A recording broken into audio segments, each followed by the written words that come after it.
रात की सुनसान खामोशी में जब कोई आपके दरवाजे पर दस्तक देता है तो क्या होता है? जब कोई दस्तक देता है तो आपको ऐसा लगता होगा कि आपकी कोई माँ होगी, बहन होगी, कोई रिश्तेदार होगा और आप जाकर उस दरवाजे को खोल देते हो, राइट? लेकिन आज की कहानी को सुनने के बाद जब भी आपके दरवाजे पर दस्तक दी जाएगी तो उसको खोलने से पहले शायद आप डरोगे।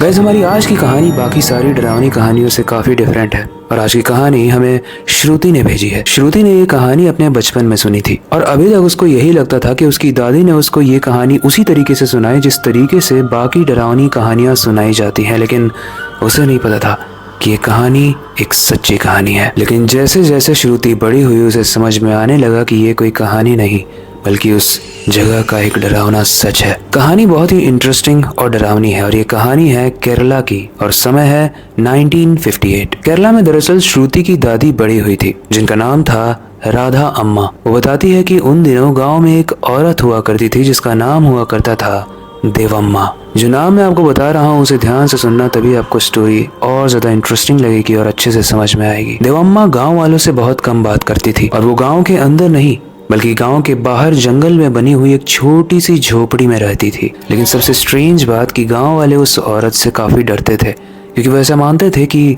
देवम्मा काला जादू करती है। लेकिन इस कहानी में सिर्फ आप काला ही जादू नहीं देखोगे, इस कहानी में और भी ऐसे डरावनी एक्टिविटीज आएंगी जिसे जानने के बाद आप थर थर कांपने लगोगे। लेकिन वो जानने से पहले हेलो गाइस, मेरा नाम है अविनाश कुमार और आप देख हॉरर स्टोरीज।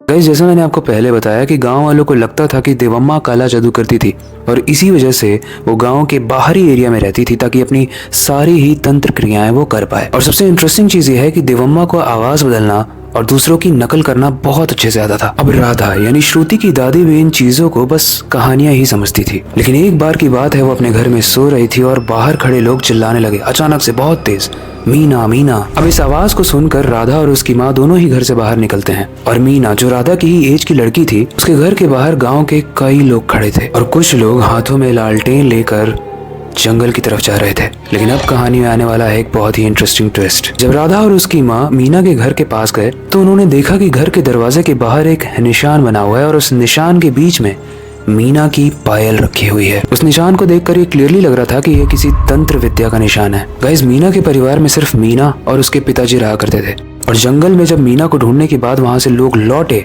तो मीना नहीं मिली। मीना की एक छोटी बहन भी थी और उससे जब पूछा गया कि मीना कहाँ गई तो उसने बताया कि मैं और मीना दीदी दोनों ही जमीन पर बिस्तर डालकर सो रहे थे और पापा बाहर गए हुए थे। उसके बाद रात में दरवाजे पर नॉक हुआ और हमको लगा कि पिताजी की आवाज है क्योंकि उस तरफ से पिताजी की आवाज भी आई थी कि मैं आ गया हूँ, दरवाजा खोलो। पापा की आवाज सुनकर मीना दरवाजा खोलने जाती है और मैं अंधेरे में बैठकर बस देख रही थी कि क्या हो रहा है। लेकिन जब कुछ देर के बाद मीना जो दरवाजा खोलने गई थी वो वापस नहीं आई तो मैं दरवाजे के पास गई और मैंने देखा कि दरवाजे पर एक निशान है जिसमें मीना दीदी के पायल रखे हुए हैं और मीना दीदी गायब थी। गाइस, मीना उस दिन के बाद कभी भी नहीं मिली।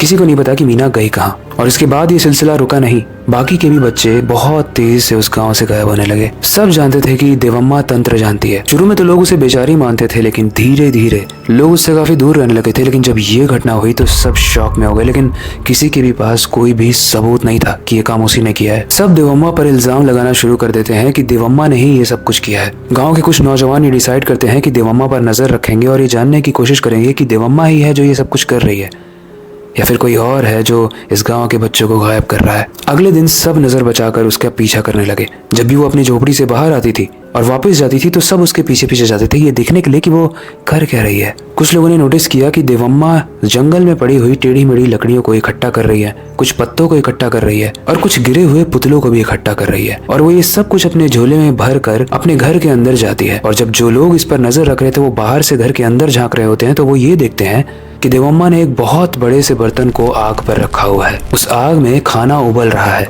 और उस उबलते हुए खाने में ही वो जाकर उन जड़ी बूटियों को और उन पतली लकड़ियों को डाल रही है। लेकिन जब ये नजर रखने वाले लड़के देवम्मा को देख ही रहे होते हैं तो देवम्मा उनमें से एक को देख लेती है। वो लोग डर जाते हैं लेकिन लगभग 3 लोग साथ में होते हैं तो वो बोलते हैं कि हमें डरने की जरूरत नहीं है, हमें इसका सामना करना पड़ेगा।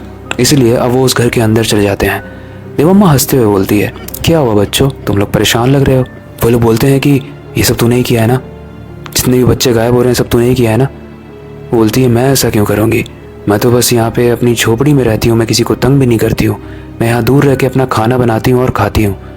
तुम लोगों को उसमें भी प्रॉब्लम है। उसमें से एक लड़के का नाम था राकेश, और राकेश बोलता है कि तू इसमें क्या बना रही है, दिखा। देवाम्मा बोलती है तुम देख सकते हो। वैसे ऊपर से तो वो बहुत लजीज प्रतीत हो रहा था।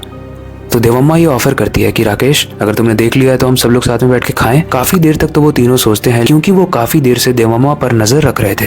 वो बोलते हैं कि ठीक है, हम खा के यहाँ से चले जाएंगे और गाँव में जाके पंचायत को रिपोर्ट देंगे कि देवम्मा ने कुछ नहीं किया है। लेकिन अब कहानी में आने वाला है एक ट्विस्ट, इसलिए ध्यान से सुनना। देवम्मा उस सूप को जो वो बना रही थी कढ़ाई में, उसे निकाल कर 3 बर्तन में देती है और एक बर्तन में खुद सूप लेती है। तीनों ही सूप खा रहे थे, लेकिन तभी सूप के अंदर से एक उंगली निकलती है, एक उंगली एक बच्चे की। और उसे देखने के बाद राकेश पूरी तरीके से थर थर कांपने लगता है। तीनों लोग समझ जाते हैं कि देवम्मा कैनाबॉलिक है, यानी वो इंसानों को खाती है, या फिर कहा जा सकता है कि देवम्मा उस गांव के बच्चों को खा रही थी।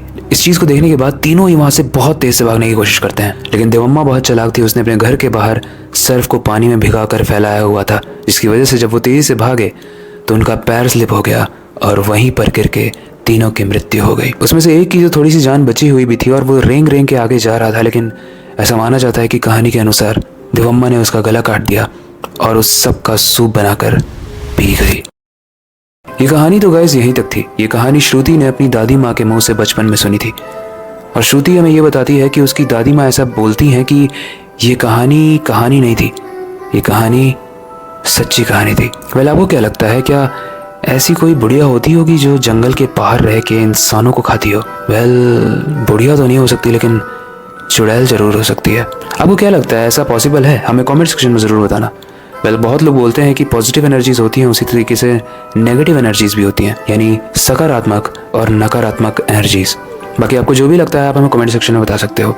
आई होप आज की कहानी आपको इंटरेस्टिंग लगी होगी, डरावनी लगी होगी और डिफरेंट लगी होगी। लेकिन ये कोई अंत नहीं है, ये ऐसी कहानियों की शुरुआत है, इसलिए आगे आने वाली कहानियों को मिस बिल्कुल भी मत करना अगर आपको हॉरर स्टोरीज पसंद है। बाकी हमेशा की तरह वक्त आ चुका है इस स्टोरी का अंत करने का और नई